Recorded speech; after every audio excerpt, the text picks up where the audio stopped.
Walk me through what it must have felt like to hit that game winner. A sigh of relief. I'm glad I'm a guard. I don't want to be no. Watch her body language. Aliyah Gray is breathing hard like she just finished a long race. What she says next explains everything about what Aliyah Boston did to her. She says she is happy to be a guard because she would not want to play in the post. That is not just praise. That is relief. She knows she does not have to battle Boston every night. This is the story of how Aliyah Boston lost a tournament but gained something even bigger. By the end, you will see why every WNBA team should be worried. You hit the first shot. What did that do for your confidence, and how did you have to find that inner confidence in you when she was making that incredible comeback? I just had to stay locked in, stay poised. I know the only way I was going to be able to win the game is by shooting threes because AB so long that like she could just block my shot. So for me, it was just making shots. And on the last one I shot, I was like, please go in because. March 2025. Unrivaled 1-on-1 semifinals. Aliyah Gray hits the game-winning shot over Aliyah Boston and can barely speak after. She admits she was going home if that shot missed. She looks tired and thankful. She gives full credit to the 6'5" post player who pushed her to the edge. What makes this big is that the game was not expected to be close. Gray is a 3-time WNBA champion, an Olympic gold medalist, and one of the best guards in the league. She even started with a 9-0 lead in a race to 11. Not the WNBA, but in essence, it's the WNBA because these are players from the WNBA. And Aliyah Boston sent notice to the entire WNBA that she is a force to be reckoned with. And if you've been watching her in Unrivaled, and if you watch this one-on-one tournament, you know that I speak the truth. I wish she had won. She could have and should have won. We'll get to that in a moment. But she certainly sent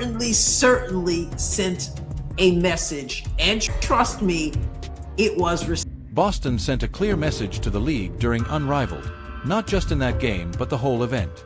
Everyone noticed. Remember the setting. This is the same Boston who had a good but not amazing season with Indiana. She averaged 14 points and 9 rebounds. Solid numbers, but Caitlin Clark's historic rookie year took most of the spotlight. Some people began to question if Boston was meeting expectations as the #1 pick. After this tournament, those doubts faded fast. AB was supposed to play Alyssa Mack Truck Thomas in the first round, but AT backed out. And so they replaced AT with Letitia Amahir, and she backed out. And so AT didn't have anybody who was willing to play her. And so that meant she automatically went to the second round. In the second round, she got rid of Breanna Stewart. In the quarterfinals, she got rid of last year's runner-up, and that's Aaliyah Edwards. And here she had to face Aliyah Gray. Now, for those of you who aren't aware, Look at Boston's path in this event because it was tough. In round 1, she was set to play Alyssa Thomas, one of the strongest players in the league. Thomas withdrew. She was replaced by Tiara McCowan, another top post player. McCowan also withdrew. Think about that. 2 proven veterans saw Boston in the bracket and stepped away. That usually means players have seen something in practice or scrimmages that makes them think twice.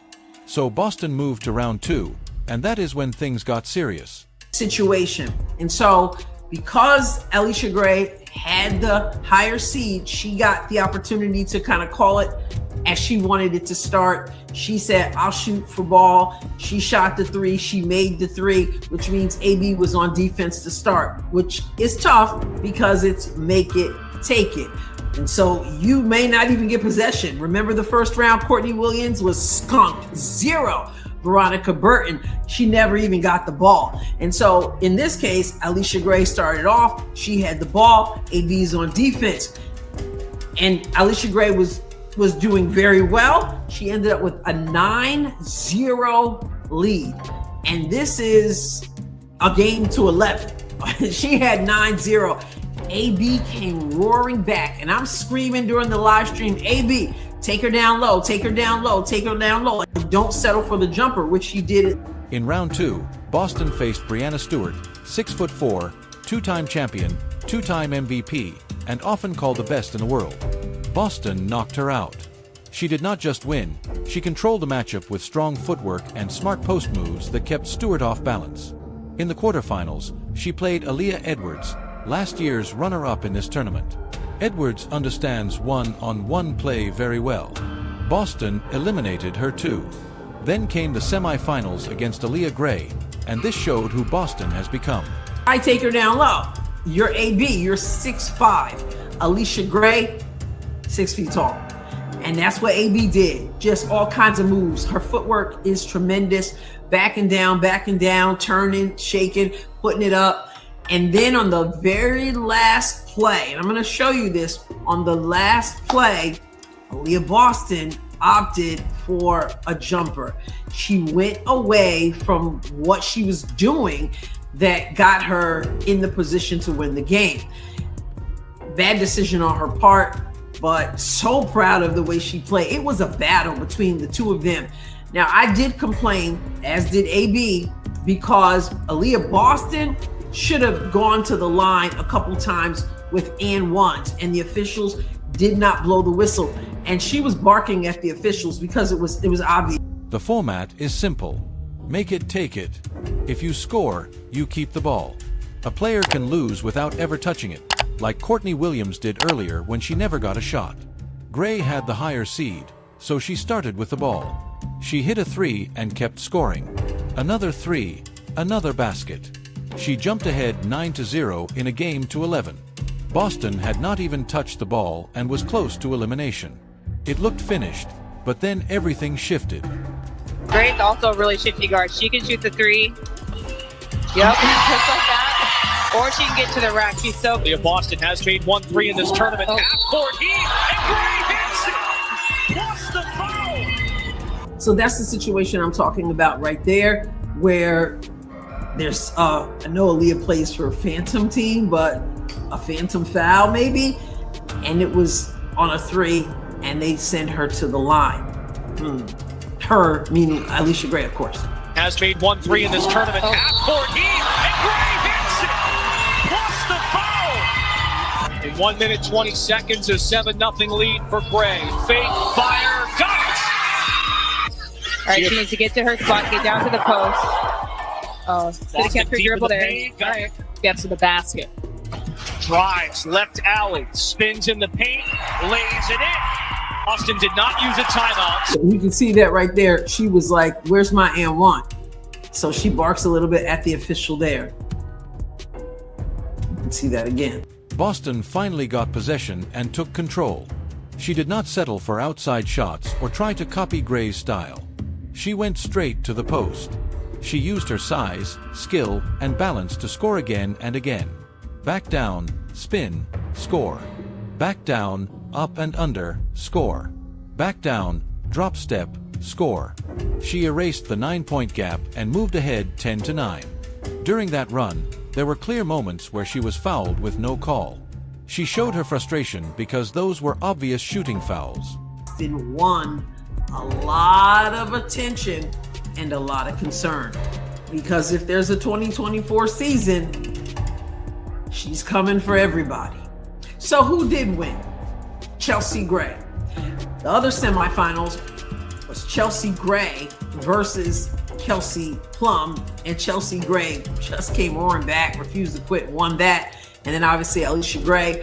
And so those two met, and it was a battle, like bring out the oxygen tanks kind of battle. I'll show you a little bit of that. Okay, so let me tell you how this is different from the other games. This is the finals. The other games are single elimination to 11. The finals, it's the best of 3. So you got to get 2 out of 3, and you're only playing until 7. So you'll have to keep your eye on the bottom of the screen to be able to see which particular game we're talking about. But it did go to 3 games, and that's where they were sucking air like wild. Maybe momentum is on her side. We'll let a 3 fly and hit. Significant now here with an opportunity to win the game. Chelsea Gray needs a stop. Aliyah Gray, shifty. Grabs her own miss, puts it back. Okay, so she won the first game, meaning To be fair, the refereeing was uneven all tournament. Some contact was ignored early, then smaller fouls were called later.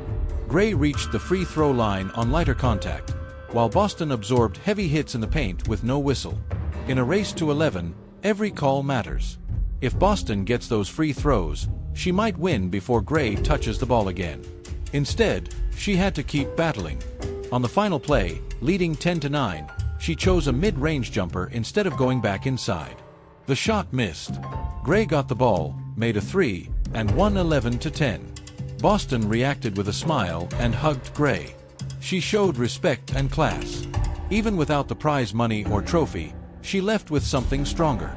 Veterans avoided her. She defeated Stewart and Edwards and nearly removed a champion in Gray. That sends a message. Boston's skill level was impressive. Her post footwork is advanced. She has the up and under, drop step, spin, and a solid face-up game. She can finish with both hands and score over smaller defenders while still having the strength to push them back. More important was her mindset. During parts of the 2024 season in Indiana, she sometimes looked unsure while Clark handled much of the offense. 14 points per game is good, but there were nights she stayed quiet. That version was gone here. In this tournament, she was bold and aggressive. With the 2025 season coming soon, she returns to a fever team that won 22 games and reached the playoffs for the first time since 2016. Pair this confident Boston with Clark's playmaking and you have a powerful duo that can stress any defense. This event also changed how people view Boston. For months, talk focused on whether she was comfortable as a second option and if she matched expectations. Those doubts are fading. She showed she can lead and dominate top talent. That is important for Indiana and for her career. Teams can no longer focus only on stopping Clark. Boston is now a major threat. She may not have won the tournament or the $200,000 prize, but she earned respect and belief in her game. When the 2025 season begins, do not be surprised if she plays with the same force. Indiana could become one of the toughest teams in the league. The signal has been given. The real question is whether the rest of the WNBA is ready. What do you think?